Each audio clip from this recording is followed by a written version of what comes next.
appreciate these academy members and organizers this meeting. And xin chào tất cả các bạn, thì tôi là bác sĩ Nameta đến từ Tokyo, Nhật Bản. Tôi rất là vinh dự có mặt tại đây ngày hôm nay và tôi xin gửi lời cảm ơn tới ban tổ chức đã cho tôi cơ hội này.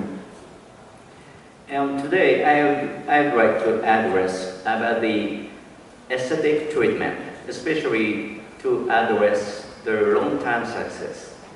Ngày hôm nay tôi sẽ nói về cái vấn đề về thẩm mỹ và làm thế nào để chúng ta có kết quả thẩm mỹ trong thời gian lâu dài. And I'd like to say now, and this is the first case. I utilize the laminate veneer for this patient. Và đây là ca lâm sàng đầu tiên tôi muốn nói. Thì trong ca lâm sàng này tôi sẽ làm một cái mặt dán cho bệnh nhân. Because this patient condition, she has a very healthy condition surrounding the soft tissue. Bởi vì bệnh nhân này có một số các vấn đề liên quan tới cái mô mềm ở xung quanh răng. However, generally speaking, there are periodontal patients. We have to choose another way of the restorations. Đối với bệnh nhân có cái tình trạng nhai chui, chúng ta cần phải chọn một cái giải pháp khác để làm cho phục hình. And today I'd like to address about the full coverage restorations like this. Hôm nay thì chúng ta sẽ nói về cái vấn đề mà chúng ta làm phục hình che toàn bộ, tức là bọc toàn bộ cho cái bệnh nhân này. This patient needed from the view of the aesthetic program, he needed 6 crowns his anterior regions. Bệnh nhân này có vấn đề vùng thẩm mỹ phía trước và bệnh nhân này cần phải làm 6 cái trụ răng ở cái vùng này. Also, he needed interdental papilla between the crowns. Bệnh nhân này cũng cần phải tái tạo lại những cái nhú lợi ở xung quanh cái phục hình. After regenerate interdental papilla, then after I inserted the final restorations like this. Sau khi mà chúng ta tái tạo lại được nhú lợi, chúng ta sẽ làm hình cuối cùng cho bệnh nhân. And this is the before and the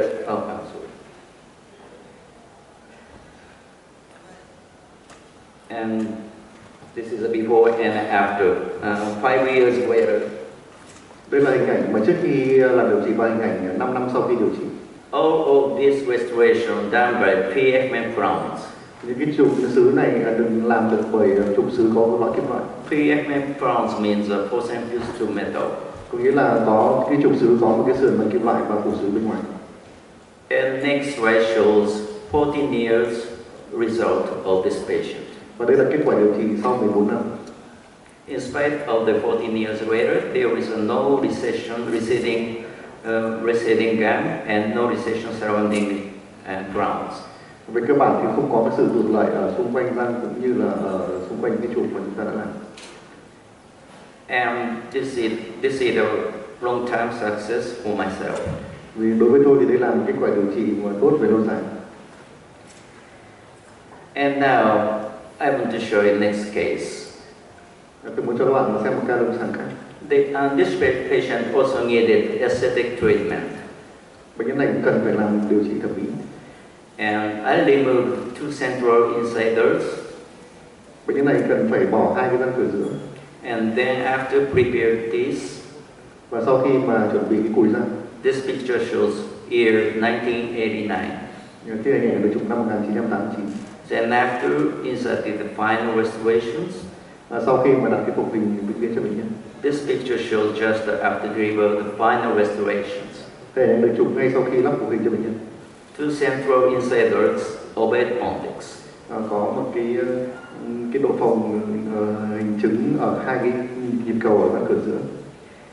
And this is 24 years later. Đây là kết quả sau 24 năm. There is no recession surrounding this prosthesis. Không có cái sự mà tụt lại ở xung quanh phục hình này. And in order to prevent the plaque merging, it is necessary to prevent the recession. Chúng ta để mà chúng ta mà tránh cái tụt lợi, chúng ta cần phải làm cái đường viền nó tốt. And prior to consider prosthesis, long-term prosthesis, we have to consider periodontium. Và trước khi mà chúng ta làm hồi, chúng ta cần phải cân nhắc về cái cạnh nha chu và tổ chức xung quanh răng. And this is the famous picture of the explain about the biologic weight. Đây là một cái hình ảnh rất là quen thuộc mà để chúng ta nói về khoáng sinh học. Generally speaking, biologic weight has three parts. Thông thường mà chúng ta nói thì cái khoáng sinh học này là có 3 phần. One is sulcus, Thứ nhất là một cái rãnh lợi. another one is junction epithelium, Một cái biểu mô liên kết nối, finally connective tissue. và cái biểu mô liên kết bám dính ở phía dưới. And especially from the view of the periodontal treatment, I think this connective tissue part is the most important tissue. Khi mà chúng ta mà nói về cái cạnh bình hai chu thì ta thấy là những sợi dây chằng này có nghĩa rất là quan trọng. And this connective tissue, and we have to know the components of this connective tissue. Chúng ta cần phải biết cái thành phần của cái biểu mô liên kết này là gồm những thành phần gì. And this connective tissue components has many kinds of fibers and also networks. Nó có rất là cái mạng lưới, rất nhiều sợi đó thành ra một tạo thành cái mạng lưới. And according to Schroeder, he wrote this connective tissue as a supraorbital fiber apparatus, and he advocated 9 kinds of fibers. Để mà theo một cái phân loại của tác giả thì nó thấy là ông đã phân loại ra làm 9 cái loại sợi khác nhau ở trong cái tổ chức liên kết này. Especially number 9 transvertebral fiber is famous. Đặc biệt là ở một cái loại thứ 9 là những cái sợi mà nó chạy, nó liên kết với các vách, nó rất quan trọng. And this supraorbital fiber apparatus equal to the connective tissue. Thì đó, cái sợi này nằm ở phía trên cái màu sơn màu răng đấy thì nó tạo ra một cái mô liên kết. And this is the next case. I tried to ground branching procedure. Đây là một cái ca lâm sàng khác chúng ta sẽ nói đến. And consider about this supraorbital fibers. Chúng ta sẽ phải cân nhắc về cái cạnh và phía trên những cái sợi mà nằm ở trên màu sơn màu răng của trường này. And this picture shows during surgical procedure. Cái hình này được chụp trong quá trình mà chúng ta làm phẫu thuật. I remove alveolar bone. Chúng ta thấy chúng ta bộc lộ cái xương màu răng. However, I didn't remove PDL. Nhưng mà chúng ta không làm mất cái tổ chức dây chằng xung quanh răng. PDL means periodontal ligaments. Những sợi dây PDL có nghĩa là cái sợi dây chằng xung quanh răng. Because the connective tissue or fibers always attached to the PDL. Bởi vì những cái sợi mà liên kết nó luôn luôn nó bám với cái sợi dây chằng xung quanh răng này. PDL should be scaffold for the tissue regeneration. Đối với sợi dây chằng xung quanh răng nó chính là một cái khung để mà làm tái tạo tổ chức. After you can see there this picture, fibers. Oh, I'm sorry. Fibers always attached to the PDL. Chúng ta thấy trong hình ảnh này ta thấy là những cái sợi mà nó luôn luôn là nó bám với tổ chức dây chằng xung quanh răng. So it is necessary never to remove PDL. Và rất là quan trọng để chúng ta thấy chúng ta không bao giờ ta được làm mất dây chằng xung quanh răng này. And to see the picture just after the surgery.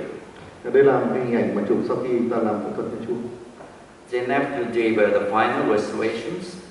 Hình ảnh mà sau khi mà chúng ta làm cái phục hình tạm thời gắn bằng xi măng tạm thời. Also deliver 4 PFM crowns. Bằng một cái phục hình mà có lõi những sườn bằng kim loại. And this time I just use a temporary cement. Thực ra lần này tôi chỉ làm gắn bằng xi măng tạm thời thôi. Then after I remove these crowns. Sau đó thì chúng ta tháo những cái chùm này ra. This is the situation of after I remove the temporary. Đây là cái hình ảnh mà chúng ta chụp ngay sau khi chúng ta tháo xi măng gắn tạm thời. You can see a lot of soft tissue surrounding prepared piece. Tôi thấy là có rất nhiều tổ chức mô mềm ở xung quanh cái răng của chúng ta. When we compare this period, and you can see the lot of soft tissue regenerated after 2 years.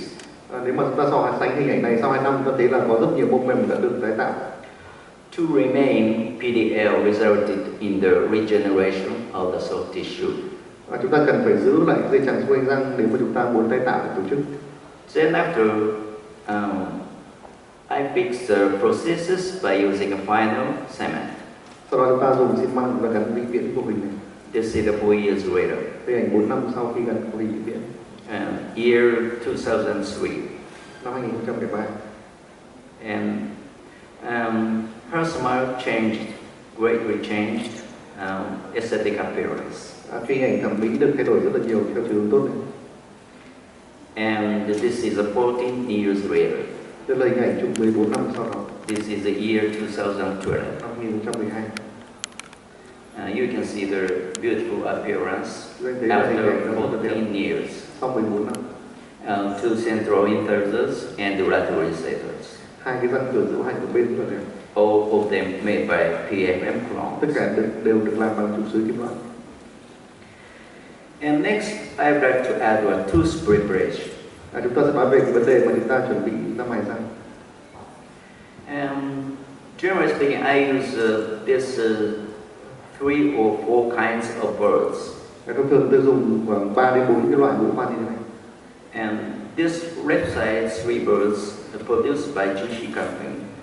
Những cái mũi khoan ở phía bên trái này thì được sản xuất bởi công ty GC. The characteristic of this bird has a rounded end. Đặc điểm của nó là cái đầu nó được làm tròn. And this bird designed myself. Và những cái thiết kế của mũi khoan này là do tôi thiết kế. About 20 years ago. Khoảng 20 năm trở về trước. And this is the way of my preparation.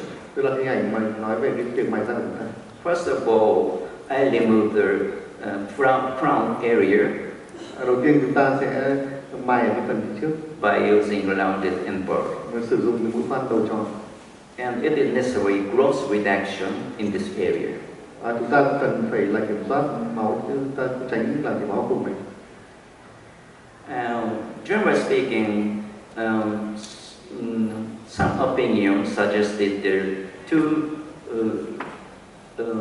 to use half of the birds, and I recommend the whole of the bird.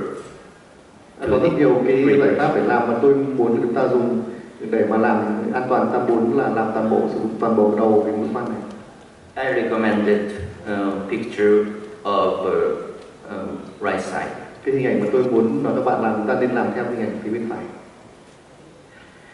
And this is I finished the gross reduction on the model.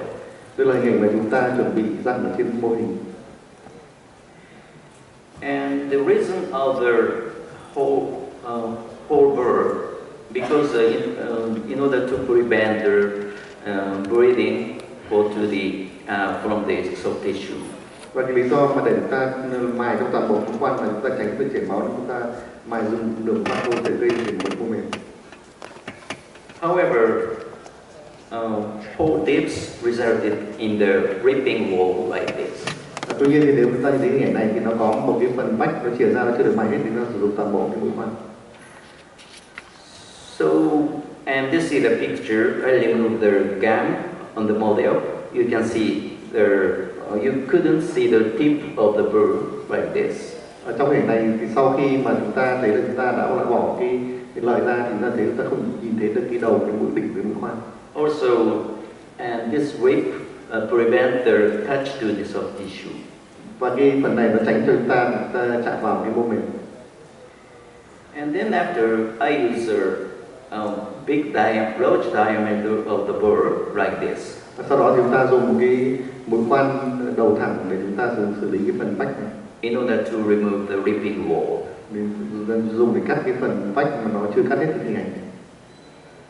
And this is the picture. Sometimes I use this Urkel stone, white birds, also save out this gold bar. Đôi khi chúng ta phải dùng những cái mũi khoan bằng đá này, hoặc chúng ta phải dùng những mũi khoan vàng. In order to remove ripping wall. Nhằm mục đích là chúng ta cắt cái phần vách nó còn thừa. And this is the picture. I remove the teeth. You can see the merging line and the gingival merging. It should be the corresponding each other. Chúng ta thấy đây hình ảnh mà chúng ta làm cho cái hoàn tất, chúng ta thấy là được nhìn rõ cái đường viền của cái đường hoàn tất cũng như là đường viền lợi. And it is necessary to see the symmetrical appearance each other. Tôi thấy là có cái sự mà cân đối giữa hai cái phần này. However, generally speaking, this wave to the error to this horizontally motion to decided the margin area. Tuy nhiên thì đôi khi chúng ta phải gặp cái vấn đề ở cái phần vùng đồng hoàn tất này. So it resulted in this black merge. Nó là có thể gây ra cái phần hở, cái đường viền màu đen của cái trụ. So, and this vertical motion is very necessary to preventing the black merge. Thì rất là quan trọng để mà chúng ta tránh gặp cái hiện tượng như thế này. And from the view of, my investigation, rounded and burr and this flat and burr, rounded and burr is useful for the motion to the vertical. Chúng ta thấy là theo nghiên cứu của ông thì có thấy là những cái mũi khoan mà đầu tròn nó sẽ có hiệu quả hơn. So I designed the GC burrs. I made a rounded end. Chính vì thế nên là khi mà thiết kế mũi khoan thì tôi đã làm cái mũi khoan này như mũi khoan nó có đầu nó tròn. You can see that I designed three burrs, all of them are rounded end. Chúng ta thấy là ba mũi khoan được thiết kế này nó đều có đầu tròn. Rounded end resulted in the vertical motion successfully. Những cái này thì nó cho cái phép ra những cái chuyển động mà theo chiều trên xuống nó tốt hơn. Also, it will prevent recession surrounding natural keys. Nó có việc nó giúp cho tránh cái sự tụt lợi ở xung quanh cái lăng. And this is a good appearance and on the model, just on the model. Đây là hình ảnh mà rất là đẹp ở trên mô hình. However, we have to check on the clinical area. Và chúng ta cũng cần phải kiểm soát được cái vị trí của nó ở trên lâm sàng. By using this provisional restoration and pencil. Chúng ta có thể sử dụng được những cái mũi bút chì để đầu bút chì để chúng ta đánh dấu vị trí của cái đường viền đường hoàn tất. After the preparation, draw the line like this. Sau khi mà chuẩn bị thì chúng ta bắt đầu làm, chúng ta phải vẽ một cái đường vị trí của nó. Then pick up the provisional restoration. Và sau khi mà làm thì chúng ta mới kiểm soát đúng vị trí của nó, đúng cái nơi mà chúng ta đã vẽ. You can see this line corresponding to this line. Thế là hai cái đường là nó phải tương ứng vị trí nhau. And this line, this reduction is very useful to prevent black margin. Cái vị trí này nó rất là quan trọng để cho chúng ta tránh cái sự tụt lợi ở cái đường hoàn tất. And this is an easy technique to know the depths of the subgingival area.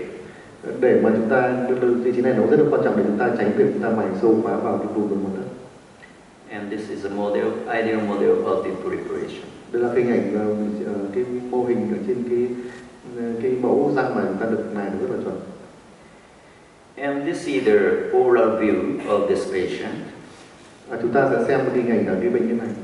I always recommend 1 mm below gingival margin. Tôi khuyến cáo các bạn ta nên mài khoảng 1 mm bên dưới đường viền lợi. And 1 mm, you can see here sulcus area. Dưới cái răng thì đấy cái vị trí của cái rãnh lợi. And this red band means a junction epithelium. Cái vạch màu đỏ này thì nó là cái biểu mô kết nối. And I always place the margin in the area of the junction epithelium. Và chúng ta luôn chúng ta muốn đặt cái đường hoàn tất ở vị trí của cái biểu mô kết nối. Also, Mickey Mouse recommend 1 mm. Cũng như là cái Mickey Mouse thì nó được khuyến cáo là 1 mm. It's just joke. I love Mickey Mouse. Tại vì tôi rất thích làm Mickey Mouse. And next, I would like to consider this junction epithelium. Chúng ta cũng cần phải quan tâm đến cái vị trí của cái biểu mô kết nối này. And I said before, here is the junction epithelium. Đây là cái vạch đỏ này, cái đường viền đỏ này là cái vị trí của biểu mô kết nối. This junction epithelium releases a lot of leukocytes. Đây là cái nơi mà nó sản sinh rất nhiều tế bào bạch cầu. This leukocyte prevents the infection from the germ. Những cái tế bào bạch cầu này thì nó ngăn cản cái sự viêm nhiễm. And this is another case. I removed the first premolar in order for the orthodontic treatment. Cái bệnh nhân này thì được nhổ răng vì một cái mục đích là làm điều trị chỉnh nhan. And I consider this first polymer. Chúng ta sẽ xem sử dụng cái trường hợp này như nào. I stained black for this patient. Nhuộm màu cái răng này. You can see the black this area. Chúng ta nhìn thấy cái đường màu đen này. Also stained PDL. Đấy là một cái đây là cái hình ảnh của cái biểu mô cái bằng dây chằng xung quanh răng. However, between this area there is no stain due to the black frisson. Tức là bên dưới thì nó được hình nhuộm màu.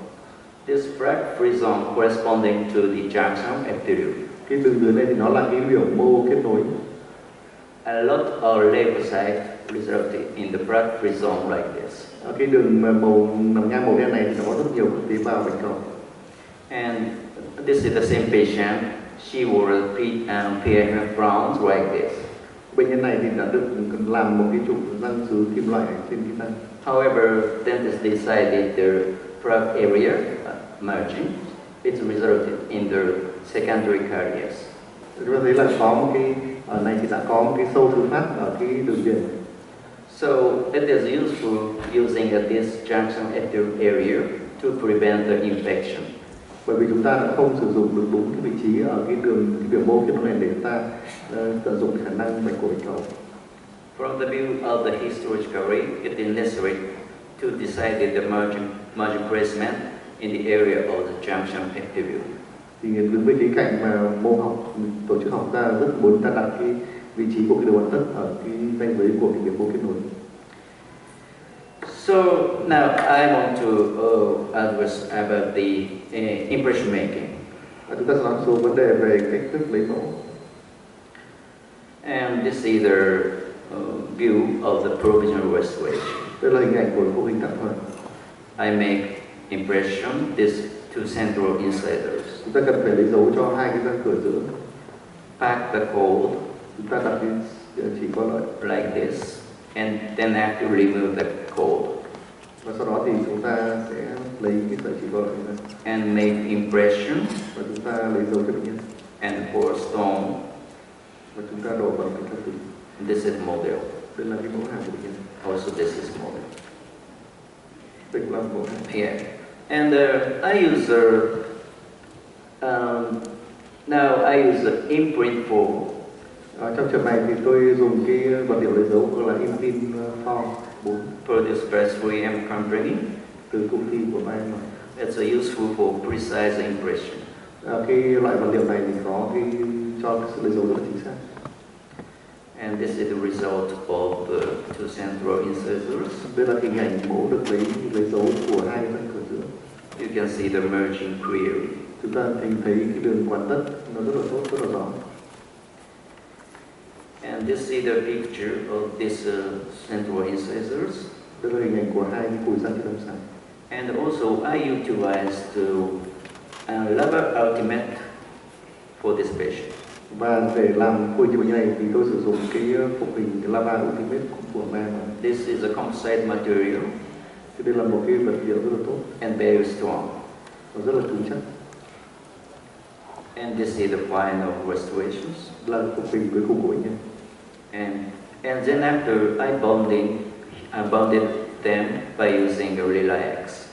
Chúng ta cũng biết sau đó chúng ta dùng cái vật liệu dán chúng ta làm phục hình. And this is the final result. Đây là kết quả cuối cùng của phục hình. And this is 6 months later. Đây là hình ảnh từ 6 tháng sau đó.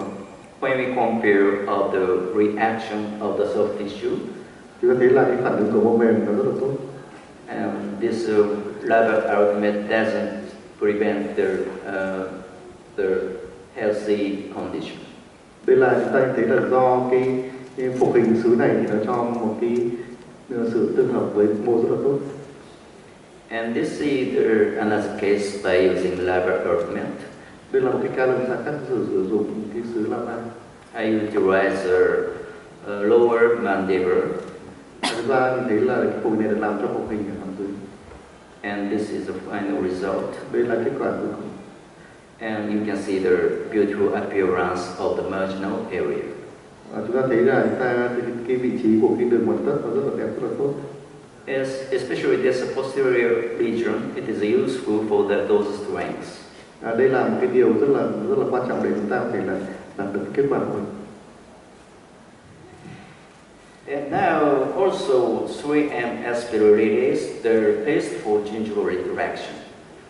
Bây giờ tiếp theo cái ca thì là chúng tôi sử dụng cái paste của 3M để mà vén lợi. And it's very useful to prevent bleeding. Đây là một cái phương tiện rất tốt để mà tránh chảy máu lợi.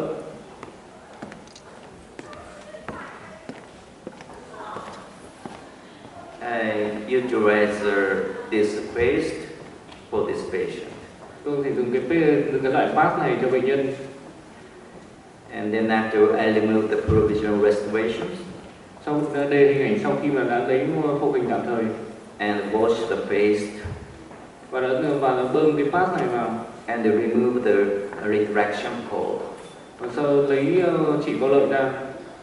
There is no bleeding surrounding this natural teeth. Các bạn có thể thấy là không có chảy máu ở xung quanh cái răng tự nhiên này. Prevent the bleeding.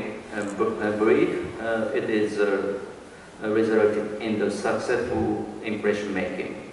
Cái việc phòng chống chảy máu ở đây rất quan trọng để có thể lấy dấu tốt. This is the result of the impression. Đây là kết quả sau khi lấy dấu. By using imprint form. Sau khi dùng cái chất lấy dấu imprint form. And this is the next case. Also, I utilize paste for retraction. Đây là một ca tiếp theo mà tôi sử dụng cái paste để mà vén lợi. This is the situation of the 6 unit bridge. Ở đây bệnh nhân có một cái phục hình gồm một cái cầu 6 đơn vị. The provisional restoration. Cái cầu này cũng là cầu tạm thời. And this is the situation of the retraction. Đây là kết quả sau khi mà tôi sử dụng cái paste để vén lợi. Utilize the retraction cord. Tôi đồng thời tôi sử dụng cái chỉ co lợi. And the 3M paste. Và cái paste của 3M. And it results in the beautiful impression. Và kết quả chúng ta có thể lấy dấu một cách thành công.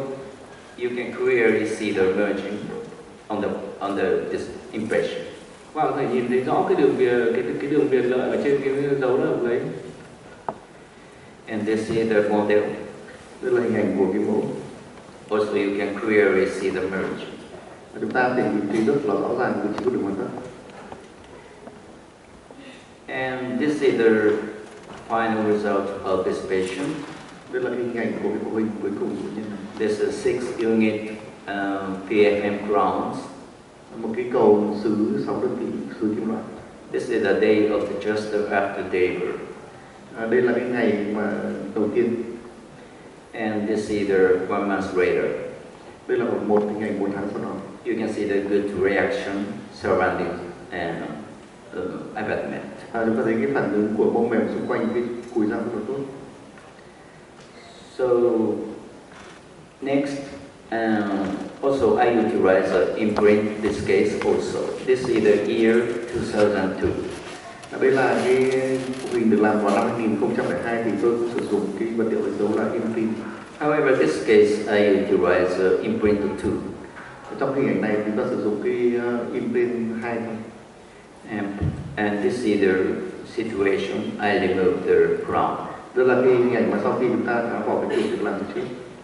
And then after prepare teeth, và sau khi mà chúng ta chuẩn bị cùi răng, I decided the position of the merging some tooth structure. Chúng ta sử dụng cái chỉ có lợi để chúng ta đánh dấu. Then after made impression, sau khi đó chúng ta lấy dấu cho bệnh nhân. By using imprint 2, sử dụng bằng vật liệu imprint 2. Also you can clearly see the merge. Và chúng ta thể thấy là vị trí của đường hoàn tất rất là rõ ràng. And this is the day of the insertion. Đây là cái ngày mà chúng ta đã phục hình. And this is 2 years later of 2 central incisors. Hình ảnh 2 năm sau đó, sau khi chúng ta phục hình cho 2 răng cửa giữa. And this is 12 years later. Hình ảnh 12 năm. You can clearly see there no receding soft tissue. Tôi thấy là không có sự tụt lệch ở xung quanh của hình. Make precise impression resulted in the long-term success. Chúng ta để có kết quả lâu dài chúng ta cần phải làm lấy dấu tốt chính xác. So I'd like to recommend silicone materials. Tôi muốn nói với các bạn chúng ta sử dụng vật liệu lấy dấu bổ bay mà rất là chính xác. And also this is a compromise case. Đây là một cái ca nói chung là rất là phức tạp. I prepared 28 teeth. Bệnh nhân này cần phải bọc được 28 cái răng. For this patient. Toàn bộ cái răng bệnh nhân này cần phải bọc lại. And this method, all of them are provisional restoration. Tất cả những phụ hình này bệnh nhân hiện nay đang đều là phụ hình tạm thời. Then after made impression. Sau khi mà chúng ta lấy dấu. And I utilize a transfer coping method. Chúng ta sử dụng phương pháp mà lấy dấu chuyển tiếp. And transfer coping method with the impregam. Với vật liệu lấy dấu là impregam. And then after my technician made PFM crowns, all of them. Bệnh nhân đó sau đó thì được làm cái phục hình có cái lõi kim loại. And this either before and after. Đây là hình ảnh trước và sau khi làm phục hình. And this is the occlusal view of this patient. Đây là hình ảnh được nhìn từ phía trước cạnh bệnh nhân, từ mặt nhân. You couldn't see the metal in the mouth, however, all of them are made by PFM crowns. Chúng ta không thể nhìn thấy ghi kim loại, nhưng mà tuy nhiên thì tất cả những chụp này đều là chụp từ kim loại. This technician is a famous member of oral design. Cái bệnh nhân này được làm mô hình bởi một kỹ thuật viên, làm cái thành viên của một cái hiệp hội mà chuyên về kỹ thuật làm mô. Okay. And next, I'd like to talk about the crown contour. Cái vấn đề tiếp theo ta sẽ nói về cái đường viền của cái trụ răng. Especially, I want to address about the area of submarginal area. Đặc biệt là chúng ta sẽ nói về cái hình dạng của cái vị trí mà nằm ở dưới lợi. And this picture shows a patient who needed their aesthetic treatment.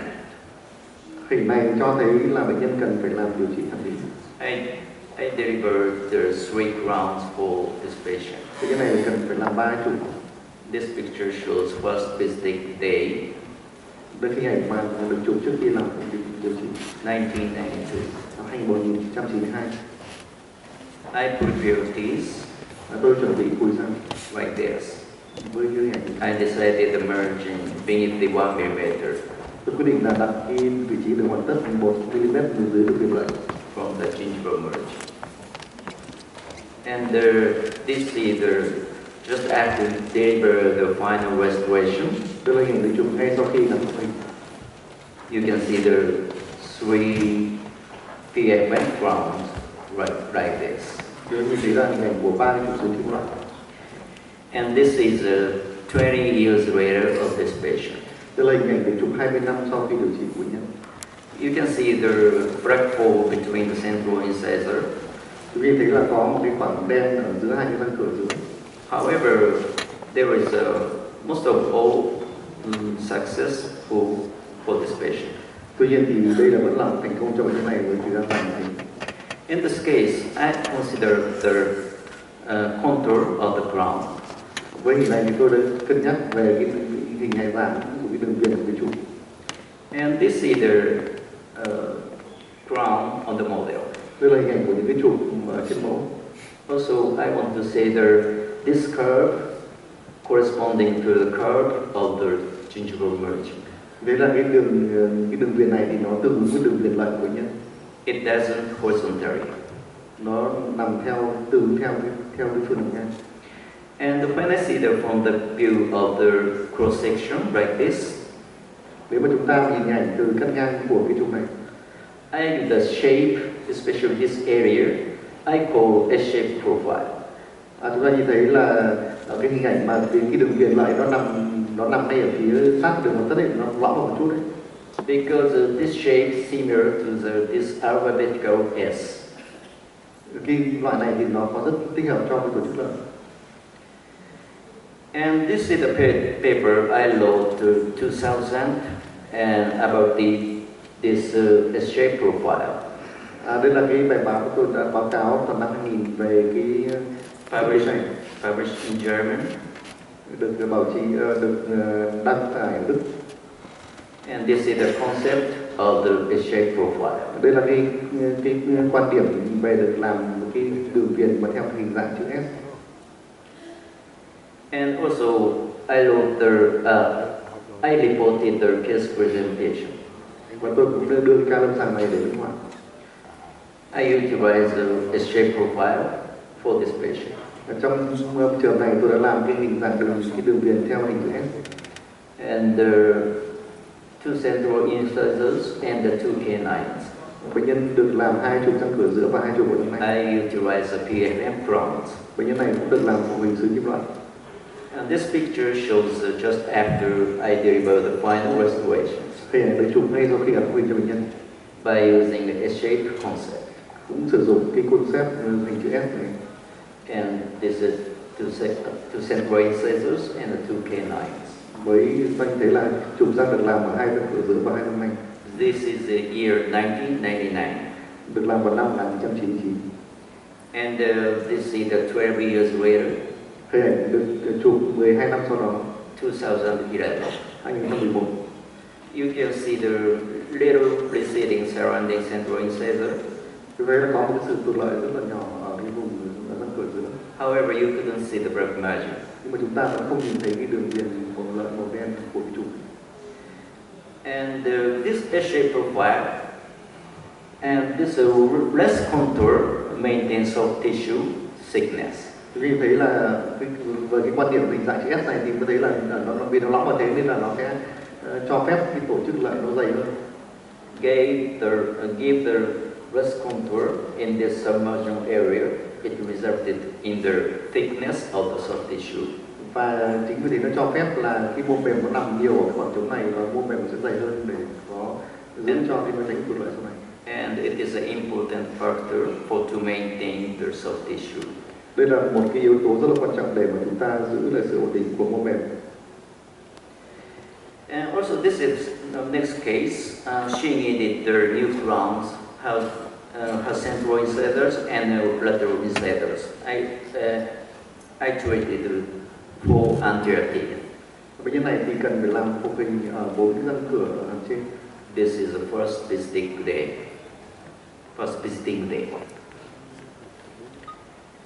And then I make provisional restorations. Đây là cái chúng ta làm cái phục hình tạm thời cho bệnh nhân. And this is the situation of the provisional restoration. Đây là cái hình ảnh mà chúng ta gắn phục hình tạm thời cho bệnh nhân. In order to decide the range and the width of the crowns. Chúng ta thấy là cái hình ảnh của cái trục ở trên người bệnh nhân trong khi được gắn phục hình tạm thời. This is the year 2004. Năm 2004. And then I prepare teeth in the sound tooth structure. Sau đó chúng ta chuẩn bị khối răng cũng như theo những cái hướng dẫn chúng ta đã nói từ trước. And I decided the merging and below the 1 mm. Và chúng ta cũng đặt cái vị trí của cái đường mặt tất 1 mm nằm ở bên dưới đường viền lợn. From the gingival merging. And this is the situation of the packed cord. Đây là cái hình ảnh mà sau khi chúng ta đặt chỉ có lợn. You can clearly see the sound tooth structure. Và chúng ta thấy là toàn bộ cấu trúc ta nhìn rất là rõ ràng. And this is the final result of this patient. Đây là cái kết quả điều trị cuối cùng của bệnh nhân. I gave the S-shape profile. Chúng ta cũng đặt cái đường vị hình dáng của cái đường viền theo hình chữ S. And you can see the good result surrounding processes. Chúng thấy là cái phục hình có cái đường viền rất là tốt. And this is the occlusal view of this patient. Đây là hình ảnh được nhìn từ phía mặt ngang của bệnh nhân. In spite of the I utilized 3 FM crowns, you couldn't see the metal. Trong một số trường hợp thì chúng ta có thể là dùng những cái trục mà không kim loại. From the view of the X-ray, it shows metal like this. Một số những cái hình ảnh mà nếu mà chúng ta nhìn thấy qua X-ray, qua X-quang chúng ta nhìn thấy là có kim loại. And from the view of the strings, I printed each other, 4 of each these. Trong trường này thì một số trường hợp tôi đã liên kết các răng lại nhau, có trường hợp thì không. However, you can see the beautiful appearance from this picture. Chúng ta thấy là hình ảnh ở trên cái hình ảnh trên đây rất là tốt. And this is the year 2012. Đây là hình ảnh của năm 2012. 8 years later. 8 năm sau khi điều trị. And this is a 10 years result. Đây là hình ảnh trên 10 năm sau khi điều trị. You couldn't see the receding black margin, recession surrounding this. Chúng ta không thấy cái sự tuột lợi và không thấy cái đường viền đen của trụ. Due to the concept of the S-shape profile, it maintains soft tissue surrounding Bởi vì this. chúng ta đã sử dụng cái quan điểm concept hình chữ S đấy, hình dạng chữ S đấy, và chúng ta đã tránh cái việc tuột lợi. And the S-shape profile also it result in the long-term success. Và cái concept hình chữ S này đã cho phép ra dựng kết quả lâu dài. And I want to share next case. Tôi sẽ muốn cho các bạn xem một ca lâm sàng tiếp. In Japan, there are a lot of root fracture cases. Ở chúng tôi thì có rất là nhiều trường hợp mà bị gãy chân răng. Most of our dentists remove, extract the teeth. Rất nhiều trường hợp mà chúng ta cần phải nhiều bác sĩ là muốn nhổ chúng răng. However, I don't extract teeth. Tuy nhiên thì tôi cũng không muốn là nhổ tất cả trường hợp, tôi không muốn nhổ tất cả. This is a situation of the fractured teeth. Đây là một trường hợp mà một cái răng bị gãy. And I made the provisional restoration corresponding to the fractured area. Chúng ta làm phục hình tạm thời theo vị trí của cái đường gãy. I decided the margin and below 2.5 millimeters below gingival margin. Chúng ta đặt cái vị trí của cái đường kết thúc 2,5 mm ở bên dưới cái tổ chức lợi. This case is difficult to make a precise impression. Nó rất là khó để chúng ta làm lấy dấu một cách chính xác. Now I want to recommend you 3M materials. Chính vì thế tôi xin khuyến cáo các bạn sử dụng vật liệu lấy dấu của em mà.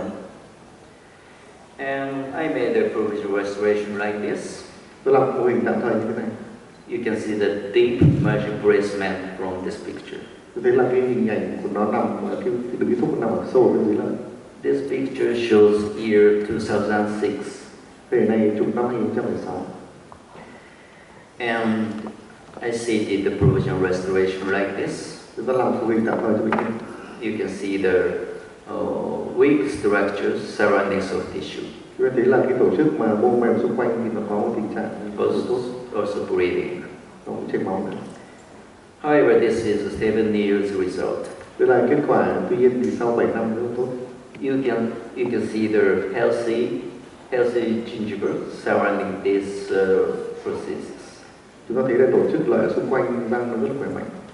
And you can see the thickness of the soft tissue. Và chúng ta nhìn thấy cái độ dày của mô mềm rất là tốt.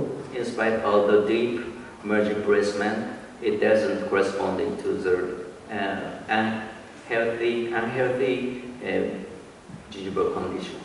Cái tổ chức lợi thì nó tốt hơn các trường hợp khác. And also, S-shape profile may prevent gingival recession. Và chúng ta thấy là cái hình dạng, cái đường viền hình chữ S này thì nó có thể ngăn cản sự tuột lợi. And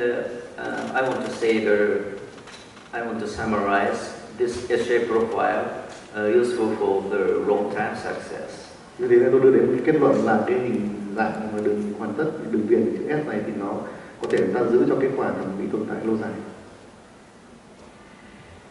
And next, I want to address about the context. Cái vấn đề thứ hai là nói về nhịp cầu hình chính. And especially I'd like to say ovate context. Và cái điều quan trọng nhất là trong này chúng ta muốn nói về những cái nhịp cầu có dạng hình chính, kết quả như thế nào. Ovate means like an egg shape. Cái ovate nghĩa là cái dạng của nó giống như là cái quả trứng. Dr. Abrams advocated 1980. Và cái quan điểm này được đưa ra bởi Abraham vào năm 1980. And this is the first appearance of this patient. Đây là hình ảnh của một bệnh nhân. and she needed the aesthetic treatment this area. Cô ta cần phải điều trị thẩm mỹ ở cái vùng này. And I extracted this lateral incisor. Và cái răng cửa bên này tôi đã nhổ ra. Then after I prepared the central incisor and the canine. Sau đó thì chúng ta chuẩn bị mài răng cái răng cửa giữa và răng nanh. Like this. Đây là hình ảnh mà được mài răng. I removed I extracted lateral incisor. Chúng ta nhổ cái răng cửa bên ra. This is the year 1997. Đây là hình ảnh chụp bằng năm 1997. Then after I made an impression by using impregnum. Sau đó thì chúng ta lấy dấu bằng vật lấy dấu impregnum. Over the X-ray you can see the clear margin. Như thế rất là rõ cái đường mặt đất. Then after I made a working model. Sau đó chúng ta đổ mẫu làm việc. And this is the new system of impregnum. Đây là hệ thống lấy dấu mới của impregnum. And also this old mixer is useful now. Đây là cái loại máy lấy trộn chất lấy dấu được sử dụng rất là nhiều hiện nay. However, in 1997 I don't use this system. Tuy nhiên từ năm 1997 tôi không sử dụng hệ thống này. Now it's useful for general practitioner. Hiện nay thì nó rất có lợi ích cho các bác sĩ nha khoa.